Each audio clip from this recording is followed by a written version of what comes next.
Immigration talk show brought to you by Sakshi TV, and this is your host Prashanta.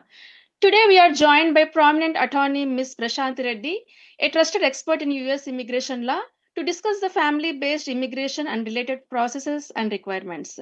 Before we begin the show, please note that the information provided on this show is not a legal advice. Use of content is for general information purposes only. If you need any specific legal advice, please contact the attorney directly. With this, we are starting the show on family-based immigration process. We have with us Ms. Prashanthi Reddy garu, prominent attorney and a trusted expert in US immigration law. Namaste, Prashanthi Reddy garu. Hello, Andy. How are you? I'm doing good. Thank you so much. And Prashanthi Reddy garu, we got a lot of questions from our viewers related to the family-based immigration and requesting for related processes and requirements. So first, we would like to know what are the main categories of family-based immigration? So, the main categories of family-based immigration is, first of all, immediate relative category. In the immediate relative category, the US citizens can file for their minor children, unmarried minor children. They can also file for their spouses, and they can file for their parents. So this is the immediate relative category. And under this category, there is no quota. There's no green card numbers availability. So there is no priority date unavailability. So at any given point of time, priority date is always available. Okay. So it's always the fastest way to get a green card is if you happen to be a family member of a US citizen, an immediate relative. So that is the first category. Then the next category is the married spouses and children over 21 of US citizens. That is one category. Another category, F2A, is permanent residents, so not US citizens, but permanent resident spouses. And then we also have brothers and sisters of US citizens. So these are a few family-based categories that we have based on which you can immigrate to the United States.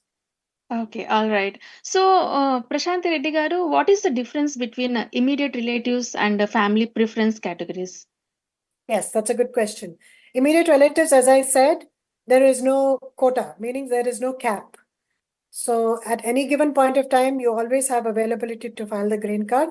There's an unlimited number of green cards can be filed for immediate relative category. For all the other family preference categories that I mentioned, all the other categories, there is a cap. So there are only a certain number of green cards that are given out each year.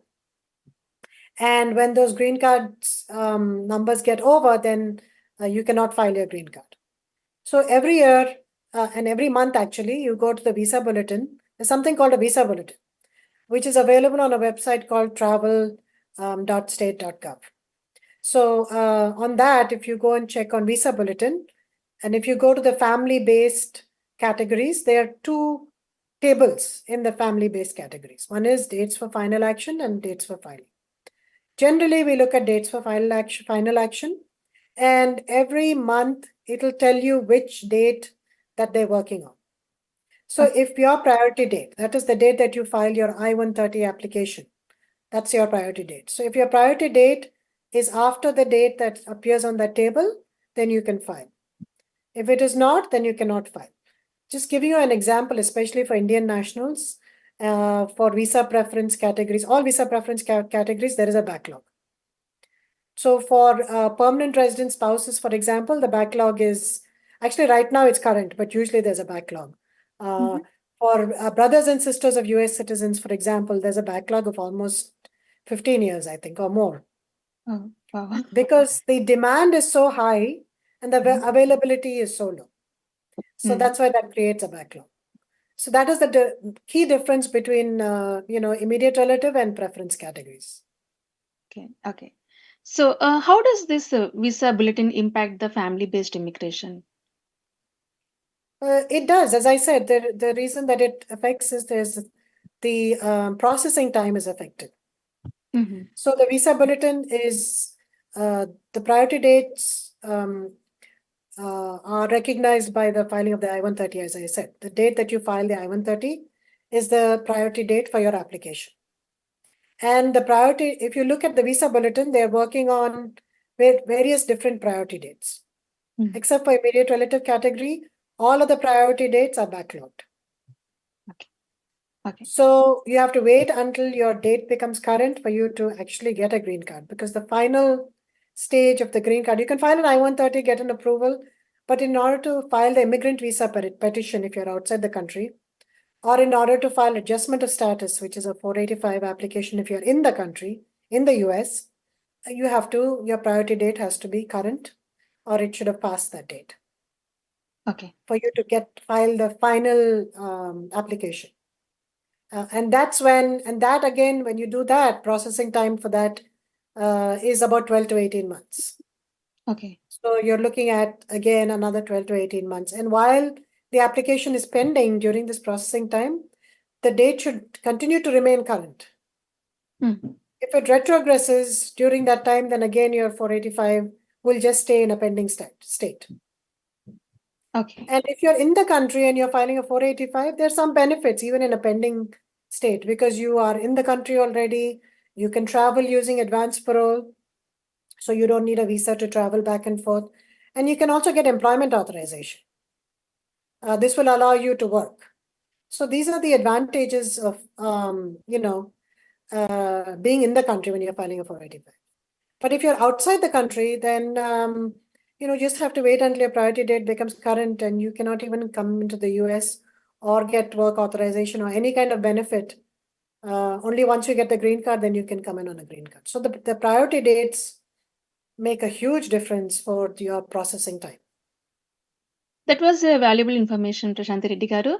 And we want to know who can sponsor a family member for a green card. So as I was saying, different visa categories have different sponsors. The F1 category is, well, first there's the immediate relative category. As I said, US citizen spouses, US citizen minor children and unmarried children, and US citizen parents. That's immediate relative category. Then F1 category is unmarried sons and daughters of US citizens. So that is backlogged, but you can do it. And then the next category, the second category is spouses and children and unmarried sons and daughters of permanent residents. That's F2A. F1 is unmarried sons and daughters of US citizens. F2A is spouses and children of permanent residents. And then the third, F3 category, is married sons and daughters of US citizens. So this order priority that I'm giving you, it makes it worse and worse. So there's more and more backlog. After F3 comes F4, which is brother and sister of US citizens. So if you look at the table for the final action dates for the month of August, and if you look at India, F1, which is the best category, they're working on 2015 cases. So what is that? That's 10 years. F2A, which is actually a little better than the first category, is 2017. F2A is spouses of permanent residents. So that's 2017. Not that great, but not as bad. Then it gets worse. F2B is 2015. F3 is 2009. And F4, siblings of US citizens, is 2005. So you see to what extent we have the backlog. Yeah. Yes.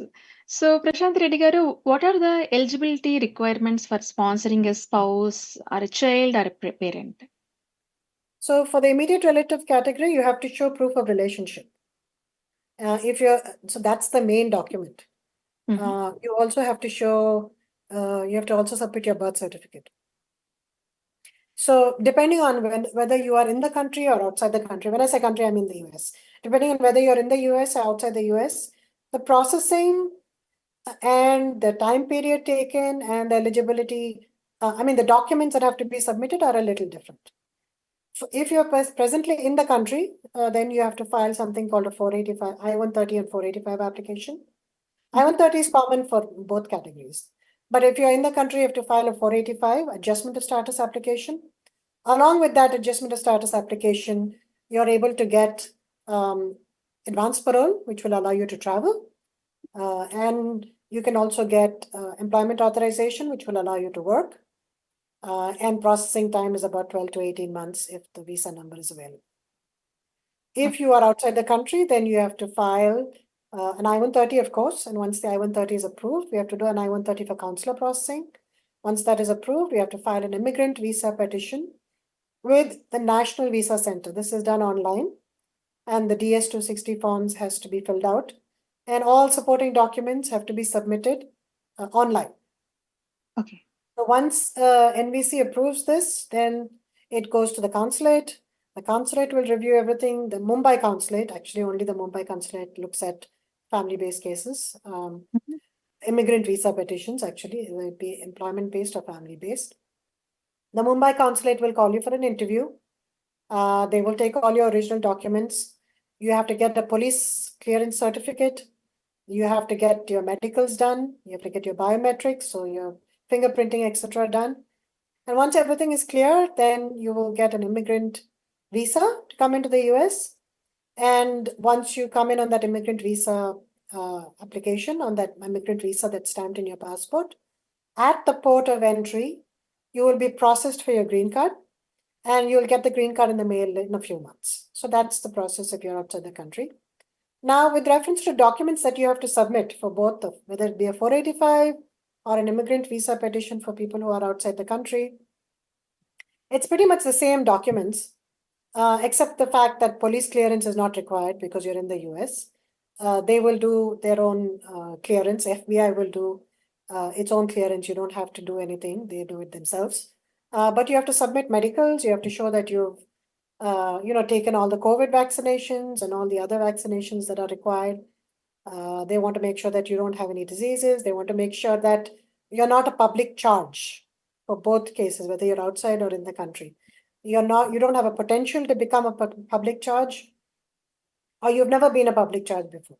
When I say public charge, I mean that they don't want you to be depending on the United States government for money, right? So the US government gives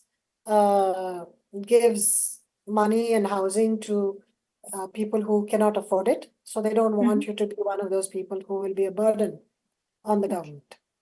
Yeah.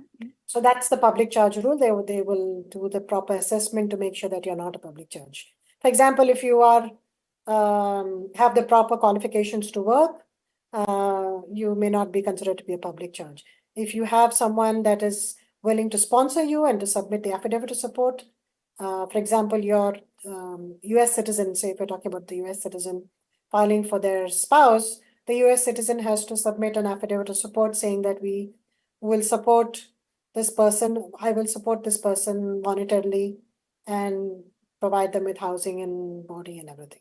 So then you are not likely to be considered to be a public charge, right? So public charge is a big issue when it comes to filing family-based cases. In addition to that, they want proof of relationship, as I said. So if you're marrying a US citizen spouse, then the marriage certificate is key. So you have to submit the marriage certificate.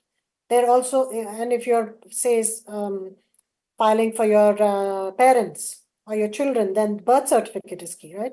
Because that's where the relationship is mentioned in the birth certificate. If you are born after the 1980s and if you don't have a birth certificate, then you have to submit a non-availability certificate from the municipal authority of the town where you were born, saying that your birth was never registered. And then you have to submit secondary evidence such as affidavit, school leaving certificate, maybe letter from your hospital where you were born, that kind of thing to show, when you were born and where you were born. So birth certificate becomes very important. With reference to your US citizen, say if it's a spouse, the petitioner, they have to submit their proof of citizenship if they're citizens, right? So they have to submit either their passport or their birth certificate to show they were born in the US, or their naturalization certificate if they were, naturalized, that is, they got their citizenship, afterwards, not by birth. So it becomes an important document again. If you're filing marriage-based cases, then there is always a presumption of fraud because there's a lot of fraud where marriage-based cases are concerned. So they want to make sure that your marriage is not fraudulent. And then the presumption is there is fraud, so you have to submit documentation showing that you have a bona fide marriage. So the documentation that you can submit is joint documents. Any joint documents that you have, joint tax returns, joint bank statements, health insurance, life insurance, photographs, proof that you're living together, maybe a joint lease or a property which is under both names, right? So these are some of the joint documents that become important, especially in marriage-based cases. In addition to that, if the person is in the US, then you'll have to submit proof of status.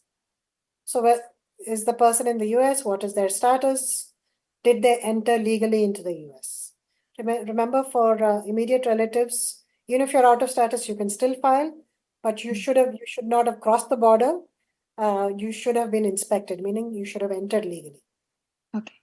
So these are some of the documents that can be submitted in these type of cases. That was a very valuable information, Prashanthi garu. Thank you so much. And what are the income requirements for sponsors and what is the affidavit of support? That's another great question. The income requirements, it depends on the family size. I believe it's about $25,000 per year. If you are a family of 4, so it has to be above that. So your the petitioner, whoever is petitioning for you, has to have a salary of that much or more. If they have a family of 4, plus then you will be 5 if they're sponsoring for you also, right? So there is a certain table and it has to be above 25,000, and depending on the family size. Now, if the income requirements are not enough, say your principal, the petitioner is not working, but say the petitioner's spouse is working, then the petitioner's spouse can provide an additional affidavit of support and submit their tax returns. So even if you don't meet the income requirement as a petitioner, you can. There is a way around it. So you have to submit an additional affidavit of support. Superb. So can a green card holder sponsor the family members, or is this privilege is only limited to the US citizens? Green card is, as I was saying, F2A. So a permanent resident can only sponsor their spouses. Okay. And their children, of course, as dependents, right, in the same application. That's the only, so they cannot sponsor their parents, they cannot sponsor their siblings.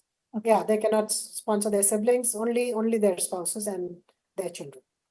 Okay. Okay.